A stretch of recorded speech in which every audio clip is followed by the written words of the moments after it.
What is up, my friends? Chris back, and I just stepped in the house from going and seeing the last voyage of the Demeter, 2023. Well, like 2 days ago, 2023, right?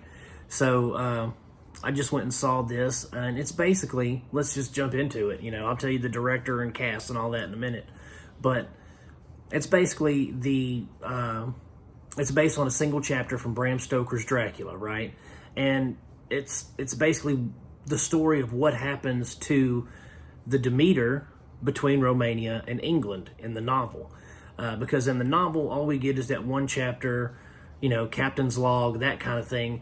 And even as a kid and as a teenager, when I was watching this, I, my imagination ran wild. And I thought, what happened on that ship where it just turns up in the port all burned out and derelict, not a sign of life on it? Like, what happened on that ship? And this is the movie that explains that, and they explain it well.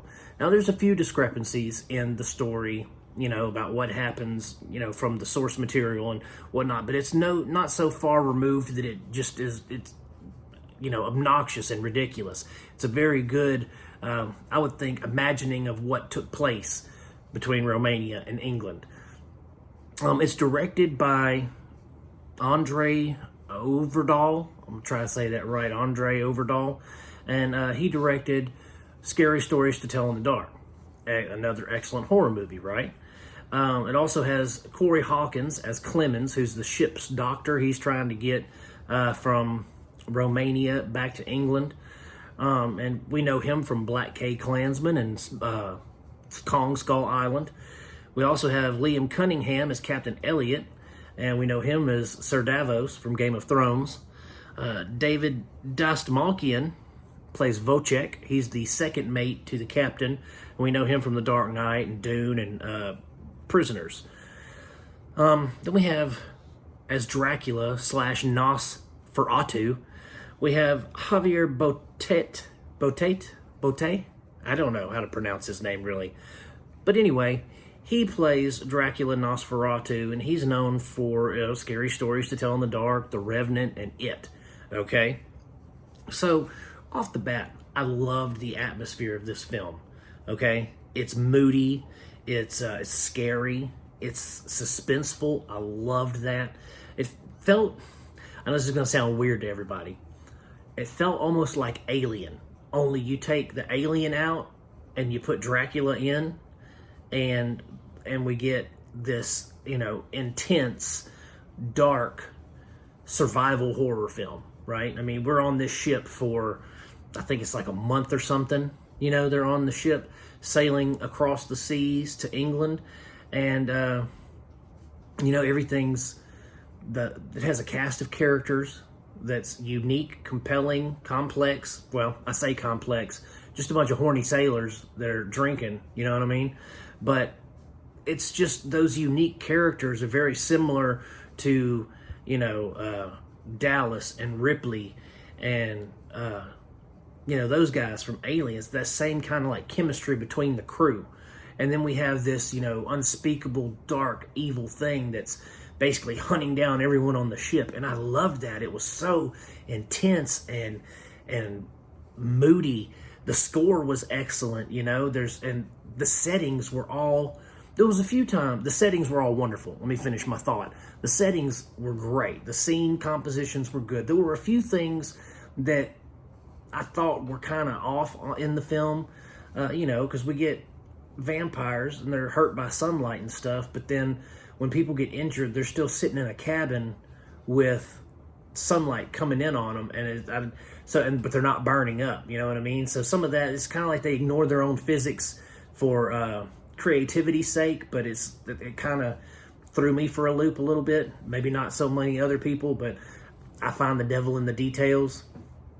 But I like that. Also, another thing that kind of threw me off, in Bram Stoker's novelization and many, many adaptations with vampire stuff in it, if you show them the cross, they can back up and retreat, right? So you would think if it's being based off of that would still have the same effect, but they very much downplayed the power of God against Dracula, right?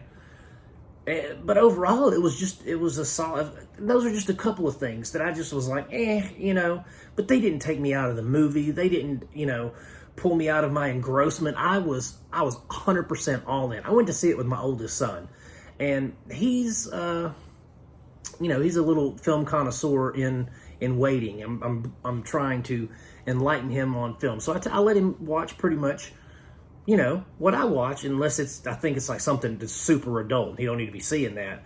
But he went and saw it, and he said it was the best horror movie he's ever seen in his life. He jumped out of his skin about 5 times. And that's the point. That's the goal of the films, is to make you scared. I jumped. Oh man. Tell me about it. Old guy sitting next to me was probably like, is this dude having a seizure? Like, yeah, I was, it frightened me as well. And that's the point. It was so well made, and it carried that atmosphere of horror, It felt like a genuine gothic horror, and it was bloody, it was gruesome, but it told a good story, and a story that I could see being told about the last voyage of the Demeter. I could see someone interpreting that chapter that way and telling that story. I could see that, and that's the important thing. And I was totally immersed in the film. One of the things that I liked was, because we all know that Dracula, he has to lay to rest in his own home soil. It has to be Romanian soil. He can't rest in English soil. So we know that he's already in a weakened state. He's needing to eat. He needs blood. And so he's very animalistic when he comes out of his coffin, right? Or he comes out of his crate. It ain't really a coffin. It's more like just a crate. So when he comes out of that crate, he's withered. He's a husk. He needs blood, and just to power himself up, right? And so we never really see humanoid Dracula. We never. It's more like you could tell from the previews. It's more like just like a giant bat or a Nosferatu-looking figure, and that was awesome. I love that little detail in the film because that's how he's always been depicted, and we know that Dracula wasn't all Gary Oldman yet. He wasn't all Bela Lugosi'd out in the boxes. So I thought that was awesome. I thought their depiction of the Dracula creature was spot on, and especially at the end of the film, we get a little taste of Dracula in England, and it's cool. It's really cool. Reminds me a little bit of Salem's Lot. If you know, you know. But yeah, guys, this movie was spot on. Fan-freaking-tastic. I highly recommend you check it out in the theater. It scared me, made me jump a couple times. Again, the acting was good. We got some good cast, good director, excellent score, good editing, special effects. It was top-notch, guys. Top shelf. Probably best horror movie I've seen this year, as far as in the theater and stuff. I keep hearing about this Talk to Me, and I hadn't gotten to see that yet. But as far as things I've seen, this was top shelf, guys. This was definitely 3.5 out of 5 stars. Check it out when you can. Absolutely must see. And as always, guys, if you like what you heard and you like what I'm doing here, click like and subscribe, guys. I put up new videos all the time. And, if you want to get connected with maybe some chit-chatting or whatever, join the Facebook group Cinema Dolce. And as always, guys, I'm going to keep making them as long as you keep watching them. God bless. I love you. And peace out.